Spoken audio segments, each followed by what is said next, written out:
Well, thank you for having us here today. A lot of great presentations so far. Some really interesting ones that'll tie in, I think, well to ours. As part of this week, at least when we're recording, we're part of a lot of the National Cybersecurity Weeks, and it's been a wild week so far. Facebook has been down. Facebook had data released. And then yesterday, if you didn't see that, Twitch had a security incident where a large amount of data was released, including some of their internal tooling. I haven't checked the news today, but it's been a wild week and a little bit scared, a little bit excited to see what comes out. So today, what we're going to talk through are some of the items that really make you and some of your organizations a target as part of some of these cyber risks. Many times I'll get the question of, what can I be doing more, or what should I do about cybersecurity? And we're going to try to answer some of those questions and also show you some of the things about some of the risks that you'll face. So before we introduce who we are, picture yourself in this scenario. It's Friday morning, you go in and you open your laptop. You're clicking around trying to get to that presentation you're about to give to one of your customers here that you've been working with for multiple months. You go to click on it and it doesn't open. And all of a sudden you kind of notice all these random files on your desktop. And you open one up. It said, read me. You start reading through it and it says all of your files are encrypted, effectively locked. You cannot open those. Also, a lot of your data has been stolen. Over 100 gigs of data. Now this may seem kind of like an outlandish type thing that may occur to some of your organizations, but we see it more often than not. Many times when you're in this situation, you're thinking, what am I going to do? How am I going to get those files? What is my customer going to think? Was it part of my customer data set? So we want to try to prevent that from occurring, and some of the things we'll go through today will hopefully give you some key items that you can action. So before we jump in, just a quick disclaimer message. We have a number of case studies here. These are pulled from some real-life scenarios because we do want to provide that real-life, those real-life situations, but we try to obscure some of these facts. So who am I? My name is Phil Kealy. I am a director of incident response for Mandiant. Mandiant is a professional services organization and mainly focused on incident response for its bread and butter, but we'll go through some of the other items that they do. I've been doing incident response now full-time for 7 years and leading the West practice for incident response. Prior to this, I did do some instruction for Windows Enterprise Incident Response, trying to teach that next generation of responders. I grew up in Iowa, so I'm very much an Iowa farm boy, so trucks, corn, cows, all of that, and did my master's or my undergrad at Nebraska Omaha, and then went to University of Tulsa via the Cyber Corps program. So huge program within the government, and definitely something that heavily support the continued focus on. Prior to here, I did work in multiple organizations, but I would say from a focus perspective, many of those were within that defense industrial base. So do really understand the threats that this team is facing. All right, and I'm Andrew Archer. So I work with Phil here in the Denver office. Currently, and actually pretty recently, I kind of switched gears from incident response over to more of like an engineering role, so a detection engineer, detection lead. Within our Mandiant's Managed Defense business unit. So a little bit of a new role for me, but prior to that, I was working with Phil on his team, leading incident response investigations and doing that forensic analysis and really, kind of like Phil said, trying to find that root cause for how an incident occurred. Additionally, I did do some of that teaching as well for the Windows Enterprise Incident Response course. So a little bit of instructor experience there. And prior to coming to Mandiant about 6 years ago, I got my start in cybersecurity with the U.S. Navy. So I joined the Navy when I was, I think, 21 years old. And fun fact, I actually wanted to be a diver. That didn't work out for me, so here I am looking at computers and having a good time doing that. But yeah, so that's my history. Perfect.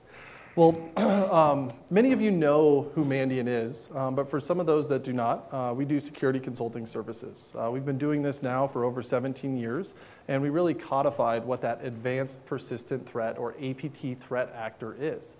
And we'll dive into some of those items a bit more shortly. If you haven't heard of Mandiant, you might have heard of some of the major cases we either worked on or uncovered.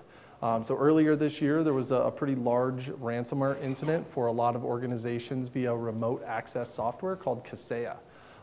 Additionally, you might have heard of a pipeline that went down.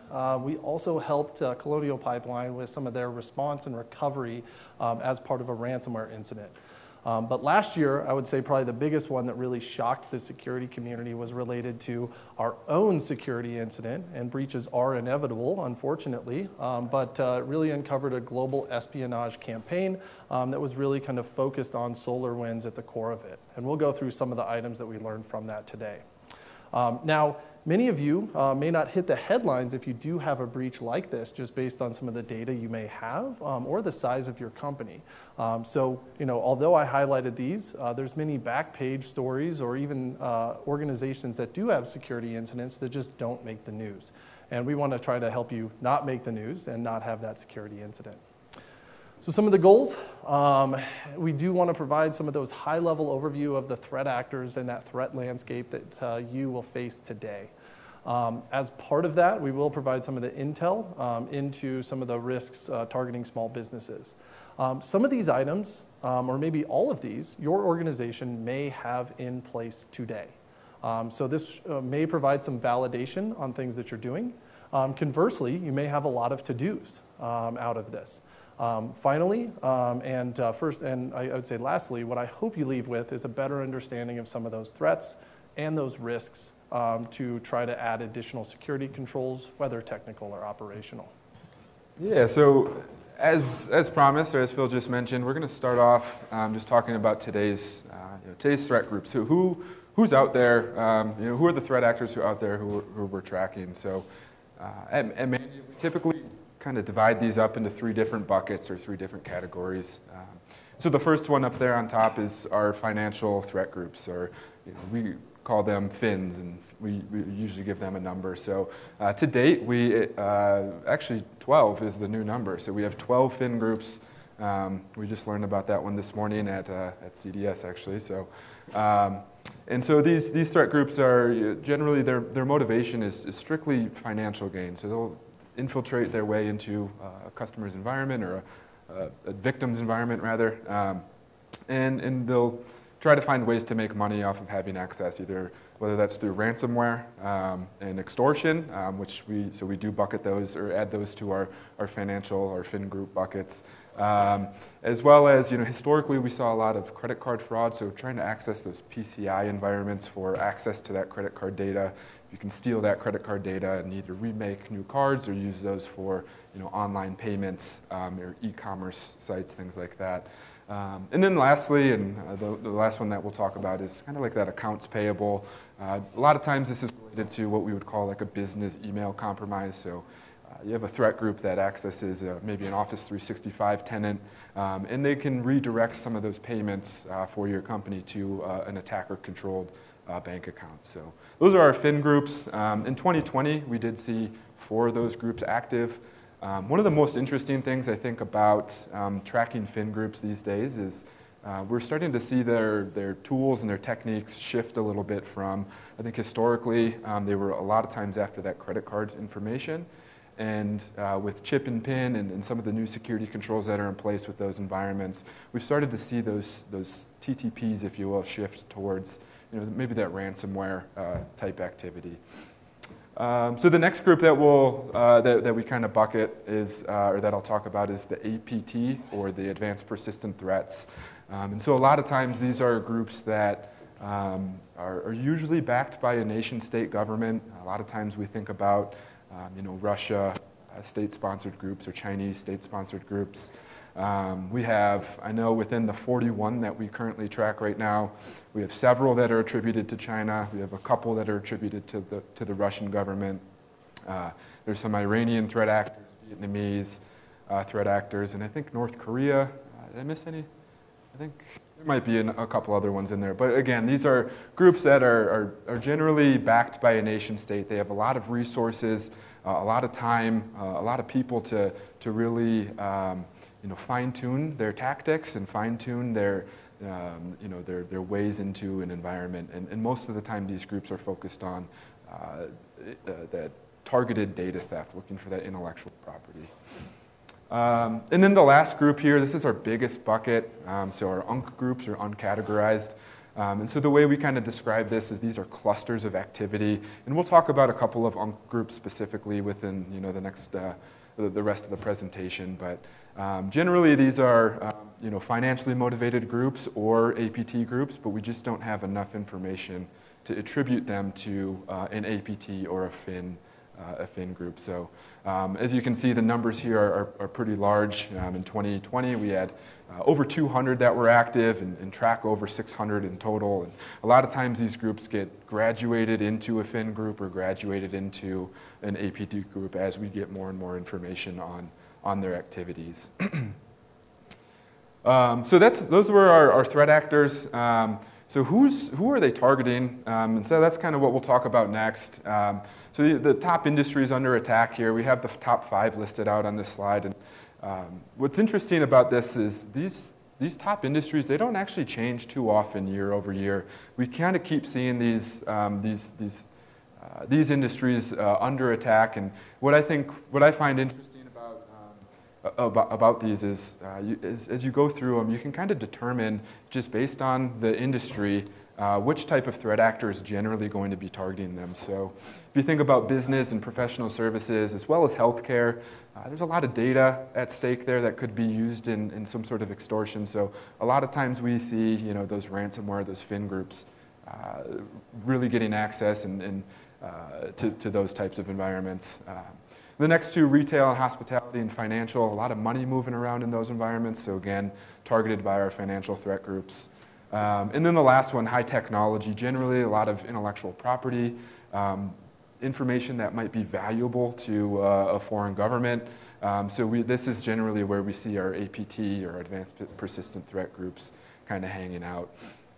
One of the kind of interesting changes, and probably doesn't come as a surprise to anybody in here, but over the past year or so, we've seen some of our APT threat groups starting to target the COVID-19 kind of related industries, so vaccine manufacturers and science, basically the science around COVID-19 and the research and things like that. So we've seen those being highly targeted for just that additional information and kind of leg up on how to handle the pandemic. Yep. Perfect. Yeah, thanks, Andrew. And some of that data might seem a bit overwhelming. The main thing to take away is there's a large amount of threat actors out there. The threat we face is higher than it has been ever in the past. Some of the industries we listed, you may not be on there, but that doesn't mean that you are not a target. It just means you didn't make the top 5. If you weren't on there, it still should be a focus as you kind of move forward with your business. So to kind of pivot, we're going to look at some of the things that we've seen financial threat actors actually do within organizations and talk through ransomware, or what we now call multifaceted extortion.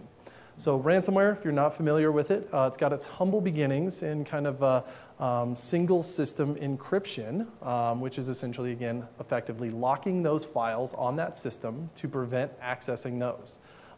The actors ask for a small sum of money, so that way they could give you a decryption key to unlock those files. The evolution of that, they started to deploy that more broadly within an environment, so encrypting hundreds, thousands of systems. What they found is organizations invested more heavily into their backup infrastructure, and they could actually recover from these. Well, the attackers didn't like this, and they liked to get that ransom. So what they started to do is steal data before they actually encrypted your systems. So now they would encrypt your systems, so that way you knew they were there, and you knew how to contact them. They would tell you they stole a bunch of data. They would give you some of your data back. And then what's even worse, they would say, if you don't pay us, we're going to release it publicly. Definitely a huge evolution within this. In addition, we've seen kind of a change in targeting. So again, I know some of the things that we talked through initially were Colonial Pipeline and some of the impact there and some of the large impact. But we've seen a bit of a shift on who's being targeted. So if we look at last year, and this is part of our M-Trends report that we release every year, we saw an uptick in ransomware. A quarter of our cases last year involved ransomware. Looking at those cases, 50% of those involved companies with 500 or less computers. 50%. At the bottom, we have a dwell time. A dwell time is between when an attacker gains access to an environment and when you find them. Now, if we look at this, on the far left, all of our investigations was 24 days. So about 30 days within there. Ransomware was 5. Now, the interesting part on ransomware is these actors want to be found. They want to get paid. They want you to know that all their files are encrypted. But what that tells me is from the moment they get in to the moment this encryption is, the encryption is deployed, you have 5 days to get them out. Data was probably being siphoned off day 2 or day 3. That is very quick. So if we kind of pivot into one of the partners of Mandiant and some of their metrics that they collect every year, Coveware has excellent blog posts on kind of what trends they're seeing within this space. So if we look at some of the company sizes that we've seen, and there's not metrics here for who was a target, but we have the actual vector that these companies were breached by. So this kind of boils down to 3 different things. 1, phishing. We're not going to touch on that too much in this presentation today, but it remains a threat and continues to be pretty high up there. In addition, we've seen a kind of an uptick in software vulnerabilities being used to obtain access to environments. And then remote desktop, that RDP compromise, I kind of blanket that into just remote access compromise. So basically leveraging some of those tools that your own employees use to access your environment to obtain access to your environment, and then some others in there. And if you kind of look at this from just a company size perspective, you can see a lot of abuse of those remote access solutions. And we'll go into some of the why in the subsequent slides for how we've seen attackers abuse those. From an attack vector perspective, I just found this slide kind of interesting, tracking it over time. We did see a bit of a drop in some of the RDP compromise, but I would say overall there's a slight uptick in some of that software vulnerability for access to environments. And again, some of the subsequent slides will walk through some of the major campaigns that we observed threat actors go through to deploy ransomware. Finally, from a small business standpoint, your data could get stolen, which is going to affect the pocketbook. But you could be held to actually pay ransom to decrypt those really important files, that really important database. Maybe get that data back so that way your customers' data doesn't get released to the public. What we saw from Q1 to Q2 this year was a huge downtick in the mean and median ransom payment. So, kind of thinking about the why and comparing that to what cases we've worked, there's a couple theories. Maybe there's more actors at play.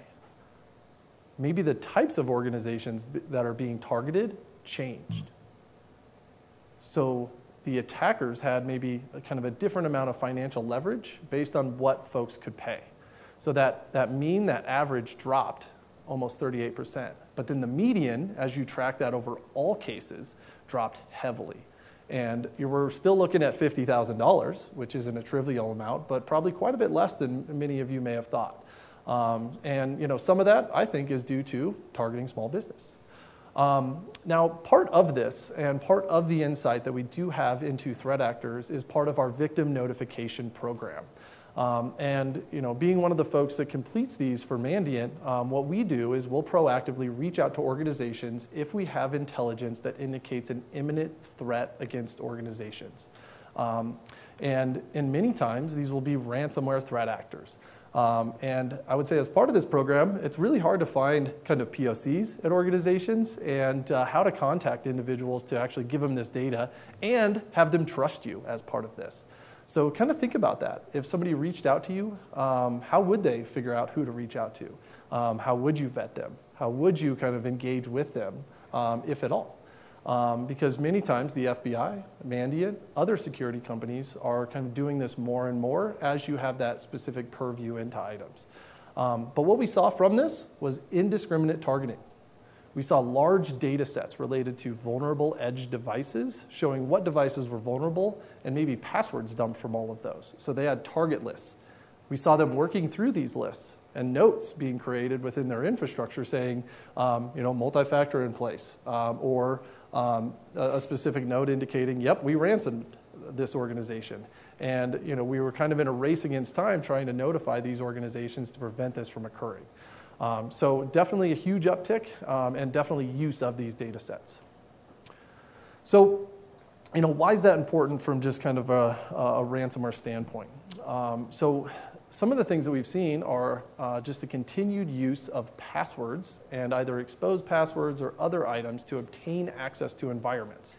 And this might be via your email, getting access to information, your virtual private network, or other remote access solutions. And if you aren't familiar with all the ways to authenticate somebody, we'll just go through those really quickly. So there's something that password, maybe your security questions. Maybe your security questions are pretty bad, and if you think about how you reset a password, if somebody knows where you grew up, what school you went to, they might be able to get access to your account. But then there's also something you have. That thing on your phone, that RSA key that's constantly kind of turning, that kind of allows kind of a different thing that you'll have to actually physically have access to authenticate yourself. And then finally, something you are, biometrics. We don't see this as much just because of some of the costs associated with it and then some of the challenges. So, if we look at these and if we think about where we might just have a password securing specific systems or data, think about your environment. How do you remotely access your environment? Whether this be AWS, your VPN, your servers on site, is that just by a password? What about your email? What about your cloud applications where all your customer data is at? Those are very high targets, and what we see are attackers kind of conduct different things to obtain access to those. One of those is brute forcing. Brute forcing is just, think about like a lock and you're just trying every combination on it. Not that targeted, not as effective as some of the other ones. What we've seen is definitely attackers either getting lists of passwords that are associated with you and your email address, or conducting something called password spraying, which is either via those passwords that they know you may have used, or trying a highly used password across all of your users at your organization to hopefully get access to just one of them. And then finally, device vulnerabilities. There's been a large number of device vulnerabilities that will just expose your password. So it doesn't matter how long it is, your device is going to cough it up. And we'll go through in the next section some of those. So definitely, if you have something single factor that's securing some critical information, and email being one of those because that's how you reset all your other account passwords likely, and then financial, some of your IP. Definitely look to get that implemented. But multi-factor isn't an end-all be-all solution. We have seen attackers abuse it in some really interesting ways. So first, think about how maybe you register that token. So a lot of your tokens are going to be on your phone. What we've seen attackers do is obtain access to the username password and then see and find out that you can register another device, essentially another token, via that portal. So now they've minted their own token, and now they can log in as you with that second factor.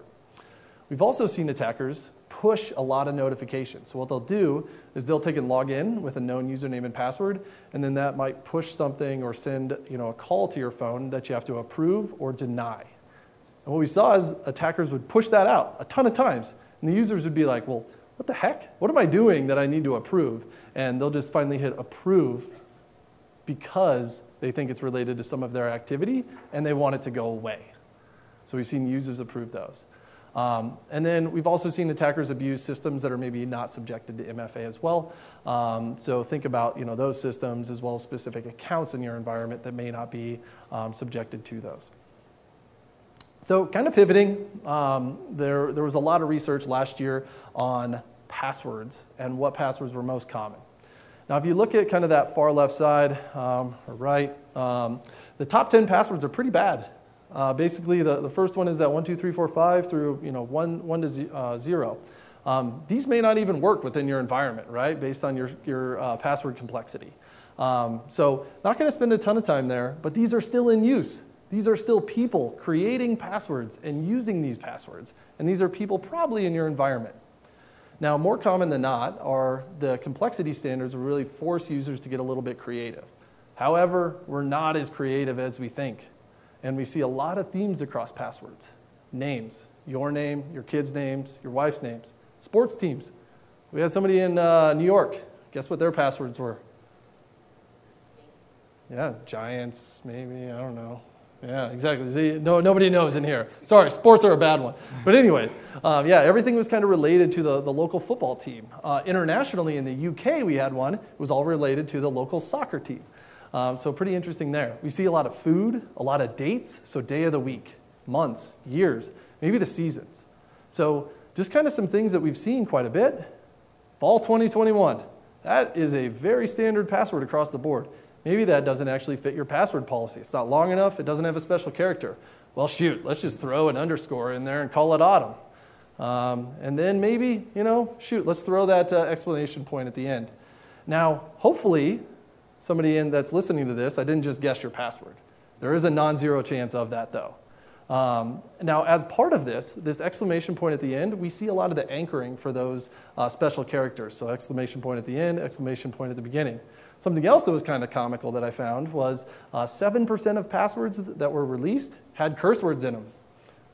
Kind of funny, but then also think about if your boss or an attacker somehow sees this. And this gets exposed that, this is your password. So just kind of have some of those considerations and maybe kind of rethink some of the themes that you may have. I'm glad you never saw my password. Yeah, as Phil alluded to earlier, so we'll talk a little bit about edge devices now. And this is kind of an interesting topic. I think it's a growing trend. I almost feel like monthly there's a new vulnerability associated with some sort of edge device. And in a lot of cases, these are devices that are trusted. They're there to provide security. They're there for your users to be able to access that environment from outside, either from their homes or from elsewhere. And so these can be really impactful compromises if these systems can end up being compromised. So when we talk about an edge device, again, we're really talking about any of those devices that are kind of providing that barrier from your internal network, your internal servers, to the outside world. So think about things like routers or switches that may be available with a public IP address, or VPN concentrator, as well as remote desktop servers. So again, these are ways for users to access that environment or your environment within or from outside of the actual network. And then the last thing, and probably one of the more common ones, are any of those internet-facing applications. And I know historically it seemed like every year there was a new Apache Struts vulnerability or something like that. And then also our red team, you'd be very surprised, I think, to find out how many vulnerabilities are identified within the web application themselves that provide that initial foothold into an environment. So, so as we kind of go through these, I have a couple of examples that I'll walk through, but just kind of think about your environments at the office, and if what would happen if one of those were compromised in such a manner. So the first one that we have here is the Fortinet or Fortigate VPN. It's a firewall, and this is usually seen in kind of smaller environments. It's less of an enterprise solution than it is more of a smaller environment solution. So this is a VPN device. Again, this is designed to provide that secure access to an environment.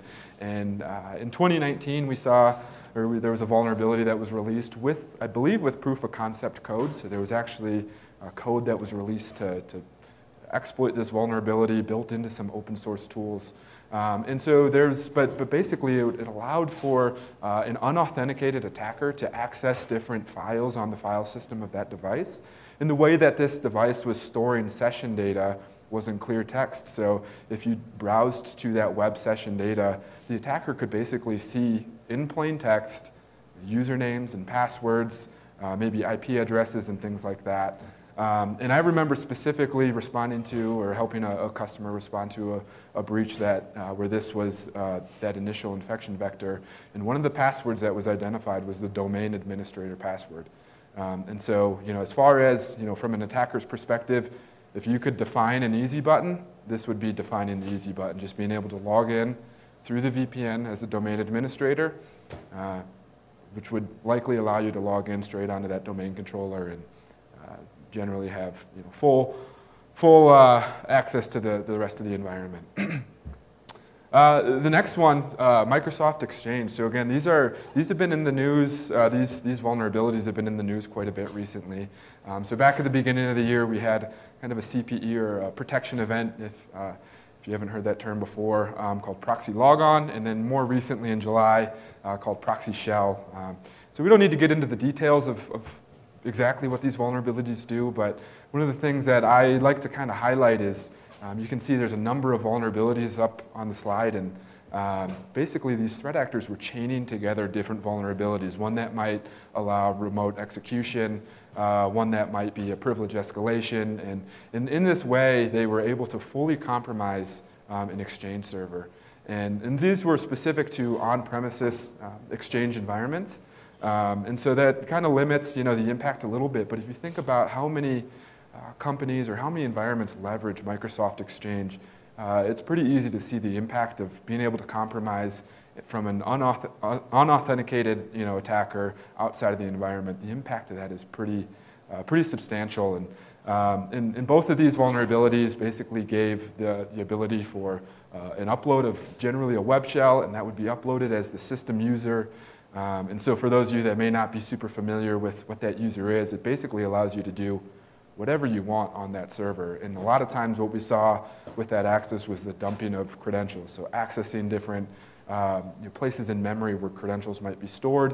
And then they would leverage those accounts for lateral movement or executing different PowerShell commands and things like that. And one of the other kind of fun things about Microsoft is there's a number, or about Exchange, is there's a number of plugins or snap-ins built into the PowerShell framework for administrating the environment itself. And so we saw these threat actors leverage those snap-ins to dump or export mail and steal that mail data. So basically just from having this one subset of, or this set of vulnerabilities and being able to compromise an on-prem Exchange, being able to dump or steal a number of mailboxes is pretty impactful.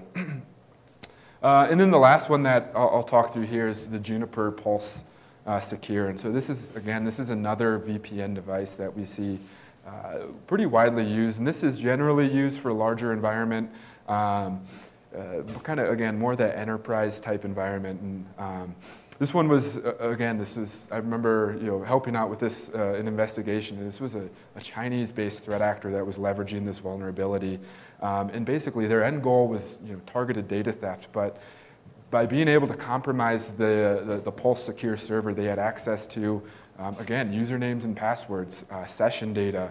And this threat actor being so advanced and so meticulous in what they do, they were able to really, in a very precise manner, mimic what a logon might look like through the VPN. So they could identify the country of origin where the user logged in from and make sure they logged in from an IP address that was in that same country. They could mimic the host name for their attack workstation to be the same as the host name for that user generally uses.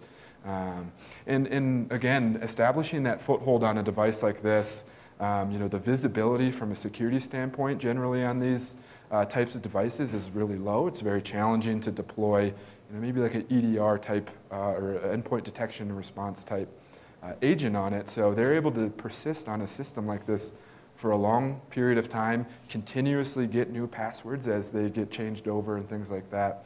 And again, it just gives them a lot of time to sit on that system and access the environment in a very natural looking way in order to complete that mission of targeted data theft. Cool. Yeah, so what you just kind of saw from the remote access vectors, we saw kind of a commercial device, maybe a COTS device that a lot of organizations have used widely. In the first one for Fortinet, there were 28,000 devices that were within that dump that the attacker released. 28,000. That was a few months ago. The patch was released in 2019. 28,000. Microsoft. That patch is still not applied throughout all Exchange servers. So there's still a lot of access that can be had from very historical CVEs or patches that have been released. Those are just some examples, but other products are also subjected to the same sorts of vulnerabilities with multiple patches released over the last few years. Now, kind of pivoting, That Juniper Pulse device, that's more of that enterprise type solution. We saw a little bit less indiscriminate targeting of those and a bit more focused targeting of who was using those, a lot of defense industrial-based organizations, and then targeting those organizations in a very precise way. And that really kind of pivots us from that financial threat actor to some of what we see advanced persistent threat actors do. I think in one of the presentations earlier today, you heard about some of the larger scale planning that occurs as part of those. Many times as us, as US businesses, we think in quarters. Did we make our numbers? These threat actors are thinking in decades and dynasties. So looking at this, supply chain is one of those that we've always talked about, but haven't seen a ton of implementation of specific exploits or uses of that supply chain. So looking at this, just the supply chain, what is it? So basically it's a way from something that you're going to consume or use within your environment, kind of that trusted third party, that being compromised, whether that's a chip on a computer or a piece of software that you're using. You as an organization may be a target. You may have data that these organizations want. You may have individuals that work for you. Maybe it's you that is a target of monitoring for these organizations. Maybe you have customers that are a target. Maybe you are part of that supply chain and may be used as a vector to obtain access to some of those other organizations. In addition, kind of think about what outsourced IT you have. What about remote access software? So Kaseya, debatable whether it was supply chain, but definitely impact outside of that organization. So one of the things that we're going to walk through was something that hits really home. It's going to be related to the Orion SolarWinds compromise and some of the lessons learned we had from that. Yeah, so this is, as Phil said, this certainly hits close to home. A lot of people that we work with were assisted with investigating kind of the initial findings of this campaign. And so, and as Phil stated, this is related to the SolarWinds, which Orion software platform. And really, the goal here was for this threat actor was to deploy a backdoor that we call SUNBURST. And this was, after almost a year now of investigation and analysis and applying intelligence, this is very widely accepted to be, this UNC 2452 is very widely accepted to be sponsored by the Russian government. And so one of the things that was very interesting about this is certainly one of the more advanced groups that we at Mandiant track, and they're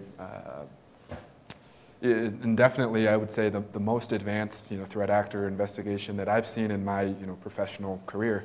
And so there's a number of reasons for this. And so if you kind of think about supply chain attack and the malware profile for SUNBURST itself was extremely difficult to identify. I mean, this was a couple of lines of code that was embedded into an application that was signed by the SolarWinds company itself, and so there was no, generally you think about, malware being deployed to a system, there's additional files that would be installed on that system, additional configurations to make it persist, and in this particular case, that's not, this backdoor is built into the application itself. So very challenging to find, that type of activity. And then in addition, any sort of post-exploitation activity that was identified and investigated, the tradecraft that we saw from the group itself was incredibly sophisticated. They certainly knew,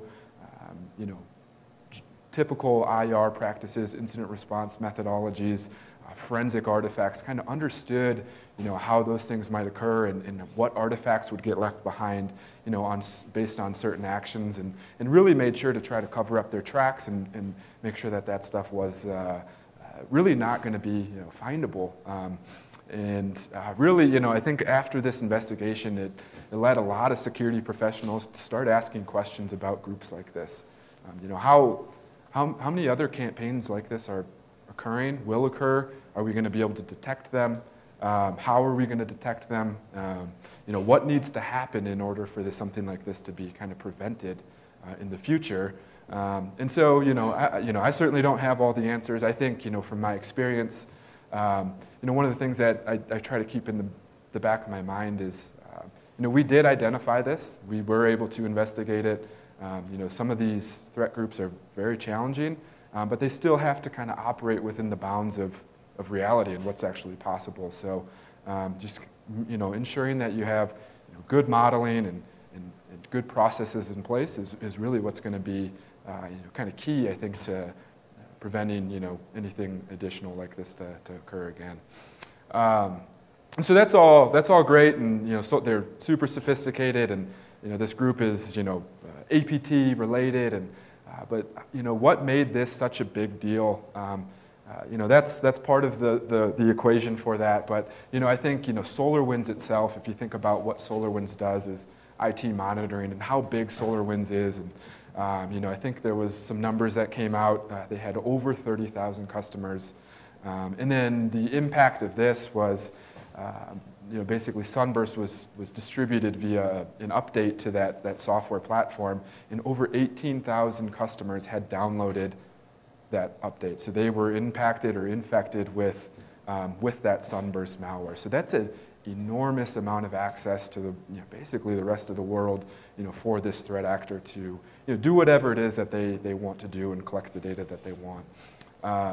What's really interesting about that, though, is you see on the left side here, that's kind of the breakout of all the different industries that were impacted. So you can kind of see it's spread out across the board.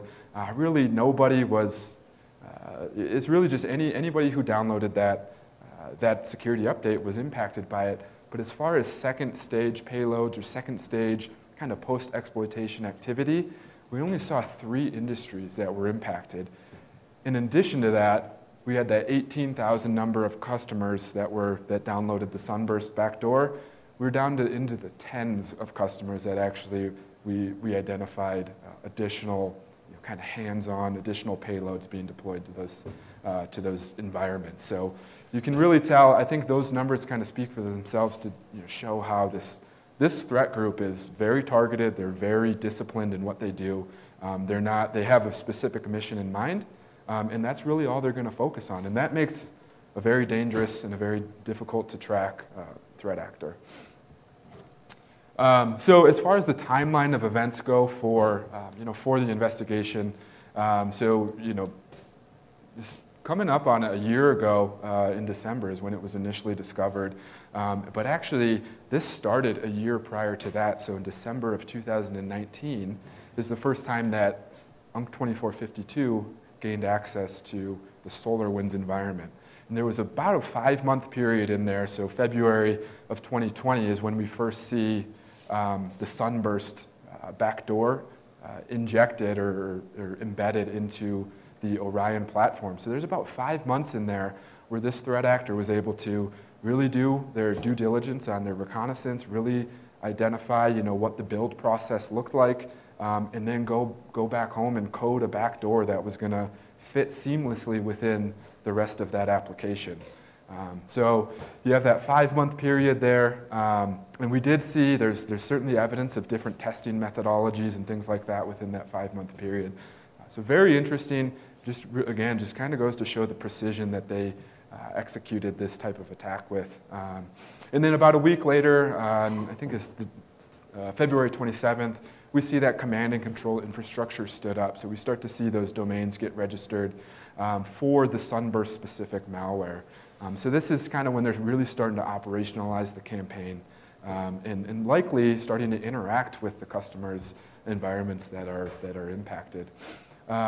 And then one of the most important things, or maybe not important, but interesting things, I guess, for me as an investigator is in June, so just a few months, about 4 months after we see that kind of operationalize, we actually see the threat actor remove the SUNBURST malware or the SUNBURST code from the build process in SolarWinds environment. So again, that kind of tells me, not for sure, but potentially they have access to their environment that they want, and these guys are actually going to go back and clean up behind them so that there's no one else, hopefully no one else can ever determine how this campaign was started. And so that was June, and then again into December is when the Mandiant team or the FireEye team identified that SUNBURST backdoor within the FireEye environment. So a lot of people, kind of asked, and I think Phil probably asked me, and I asked a lot of people, why is this so hard to find? What makes this so challenging? And so if you kind of look at this from a bit of a numbers perspective, this is a line of code or a couple lines of code within a 14 gigabyte upgrade in an application.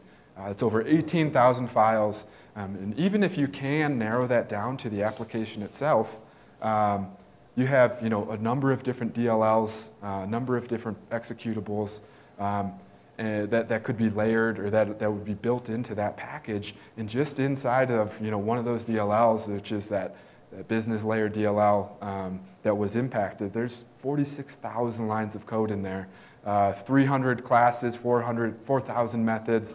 Just a couple of lines of that code was what we call SUNBURST. So it's really like trying to find a grain of sand on a beach. It's quite a long process, and I'll be the first to admit, as an investigator, when I start an investigation, trying to find that initial compromise, supply chain compromise is not the first thing that I think about. I go back to passwords, and I go back to edge security devices and phishing and things like that as the most common ways that we see initial access. But this certainly opened up, I think, a lot of people's eyes. So UNC2452, a little bit more about them. So they're, again, as an APT or an Advanced Persistent Threat Group, their mission is espionage. Their mission is looking for that intellectual property. And again, you can kind of see that as they narrowed down from that initial SUNBURST infection to that secondary payload. They're looking for very specific information that's either going to help the government that they're being supported by. And one of the I guess as the investigation went on, we did see you find evidence of data theft, but none of that data theft was related to any PII or any sort of financial. None of this data was worth much money outside of probably their government. So really focusing on stealth throughout their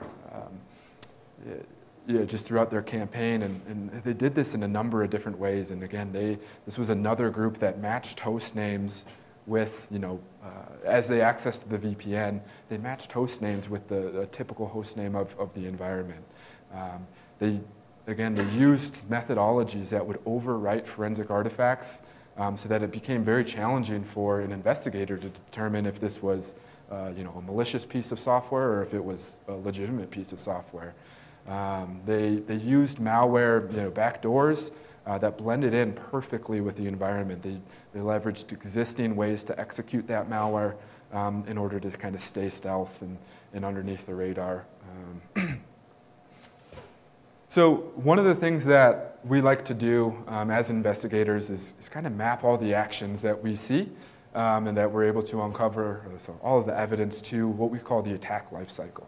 So this is an example of what that attack lifecycle looks like. It's kind of like an 8-step layout of what an attacker might have to go through in order to complete their mission. So that first step there being the initial compromise and then establishing a foothold. And so like in this case, that SUNBURST is that initial compromise or that initial infection vector into the environment. And one of the things that UNC2452 does very well is they get off of that first initial compromise system very, very quickly. If you can think about what that might look like, that's probably one of the most disruptive things in any part of an attack is that initial compromise. And so they move on and they pivot from there very quickly. Then they establish a foothold, deploy some additional backdoors that blend in really well, gain additional credentials so that they can log in through the VPN, and then go through and very methodically monitor the environment, make sure they're logging into systems using accounts that would normally log into those systems. And all of this to be able to persist in an environment for weeks, months, maybe even years before they can complete that mission. Yeah, so SUNBURST was definitely a huge shock, I would say, to the security industry. And one of those things that I would say once in a decade sort of thing. But unfortunately, we've had kind of a once in a decade event multiple times within the last year. So, looking at that, I think a lot of the other speakers that you've had today can provide you some of those models and different items to try to set up your environments, monitor your environments against some of those nation states. Today, what we're focused on, I would say from a small business perspective, is what can I do now? And part of this is making sure you're not that easiest target. So what was kind of cool was Jen Esterly, the director of CISA, just tweeted yesterday something that was pretty much aligned with these key takeaways. First and foremost, review all those remote access vectors into your environments if you have that kind of traditional environment. Do you just have VPN, or do you have 2 VPNs? Do you have remote desktop? Take a look at all of those. See if you can collapse those, secure those, put multi-factor in place, make sure they're upgraded. Second, from just a software kind of block tackle perspective, update your software. We all hate doing that on our endpoints. You're gonna have to reboot it. It's in the middle of the day. You have to patch your software. There's gonna be outages. So I know it's one of those things that's very basic, but it will prevent a lot of attackers from just obtaining that initial foothold. I know I walked through both of these earlier, but strong passwords, make sure you have strong passwords. Ideally, you have a password manager. Don't reuse passwords because somebody else might have a security incident that then subsequently impacts a different organization or some other data. Additionally, implement multi-factor. So if that password does get exposed, you can actually have that second item that the attacker would need to actually obtain access to that system or data. And then finally, I added this one because Jen had it on her tweet, think before you click. So that kind of final factor that we had for ransomware threat actors for phishing, just really kind of think and look at that email before you click. Additionally, many of you may not feel like this or may not have felt like this, but you are a target. And this includes some of those more commodity ransomware type actors. And when I say commodity, they're still very advanced. But in addition, you may be a target from governments or government-sponsored organizations, either as you and your data or your business as a target, or you as a means to another target. So take a hard look at some of those threats, as well as the data that you have, the business you're in, as well as some of your customers, and kind of prioritize those investments based on some of the other models that you've heard about today. So with that, do want to thank everybody. That is our presentation today. Hopefully you enjoyed.